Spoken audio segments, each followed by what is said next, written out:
आपण पाहतो की करमाळा तालुक्यामध्ये अतिवृष्टी असेल तसेच सीना नदीचा पूर असेल यामुळे मोठ्या प्रमाणात नुकसान झालं होतं। यावरती करमाळ्याच्या तहसीलदार या शिल्पा टोकणे मॅडम यांनी देखील चांगली कामगिरी बजावली होती। सध्या आपण पाहू शकतो की अनेक जणांच्या घरामध्ये पाणी शिरलं होतं। मॅडम काय सांगाल, एकूण करमाळ्यामध्ये किती जणांच्या घरात पाणी शिरलं होतं, किती जणांना शासकीय मदत मिळाली? साधारण कुटुंबांची मी संख्या सांगते। 585 कुटुंबामध्ये पाणी शिरलेलं होतं।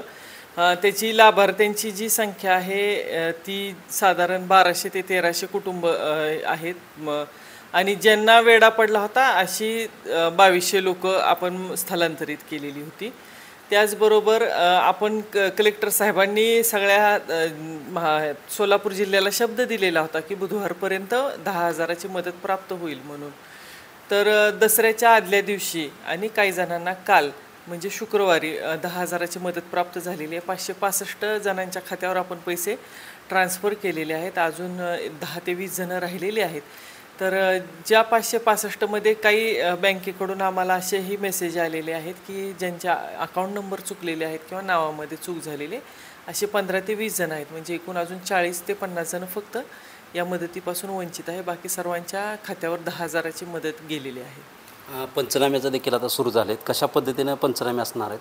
आणि अनेक जणांची शेतं देखील यामध्ये माती वाहून गेलेली आहेत, मोटारी वाहून गेलेल्या आहेत, कशा पंचनाम्याचे पर्याय? यामध्ये ज्यांची जमीन खरवडून गेलेली आहे म्हणजे शेत वाहून ज्यांचं गेलेलं आहे त्यांना आपण हेक्टरी 47,000 आपण मदत देणार आहोत।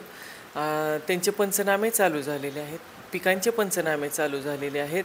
ज्या ठिकाणी पोचता येत नव्हतं त्या ठिकाणी नोटकॅममधून फोटो काढून त्यांचे पंचनामे आपण करत आहोत। जवळजवळ बहुतेक सर्व भागातले पंचनामे हे सोमवारपर्यंत पूर्ण होतील।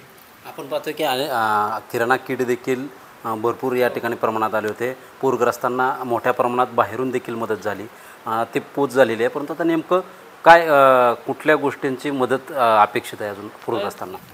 सर्वांचे ज्यांनी सगळ्यात पहिल्यांदा तर ज्यांनी मदत केली आणि ज्यांनी पूरग्रस्तांच्यासाठी मदतीची हाक मारली त्यांनी त्या सकारात्मक प्रतिसाद दिला त्या सगळ्यांचा मी मनापासून पहिल्यांदा आभार मानते, धन्यवाद मानते आणि तालुक्याचा तहसीलदार म्हणून मी कृतज्ञता व्यक्त करते। मला चादर, बेडशीट, चादर, ब्लँकेट्स आणि किराणा साहित्याची खूप मोठ्या प्रमाणात मदत मिळाली। त्याबाबत काही दुमत नाही, परंतु पूरग्रस्त भागामध्ये म्हणजे साधारण 11 गावांमध्ये आणि दुसऱ्या जे सीना नदीकाठी नसलेले 8 गावं ह्याच्यामध्ये शाळांची सुद्धा जिथं हानी झालेली आहे तर तिथं मी एकच जनतेला आवाहन करेन की आपल्याला जर मदत करायची असेल तर आता शैक्षणिक साहित्याच्या रूपात मदत केली तर खूप चांगलं होईल। कारण काही जणांची दप्तरं गेलेली आहेत, पुस्तकं भिजलेली आहेत, वह्या भिजलेल्या आहेत, त्यांच्यासाठी शालेय साहित्याची जर मदत केली तर ती खूप उपयुक्त ठरेल आणि सत्कारणे लागेल मदत।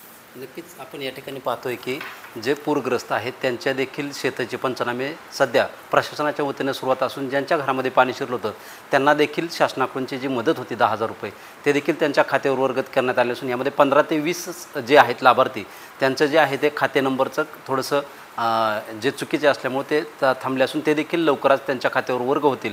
व तसेच जे पूरग्रस्त भागातील जे शालेय विद्यार्थी होते त्यामध्ये देखील त्यांचं मोठ्या प्रमाणात आहे ते शालेय साहित्यांचं नुकसान झालं होतं। परंतु दानशूर व्यक्तींनी सध्या शालेय साहित्य आहेत ते आमच्याकडं जे आहे ते पूरग्रस्तांसाठी मदत करावं असं आवाहन देखील तहसीलदार शिल्पा टोकणे मॅडम यांनी यावेळी केले आहे। शीतलकुमार मोठे, TV9 मराठी, करमाळा, सोलापूर।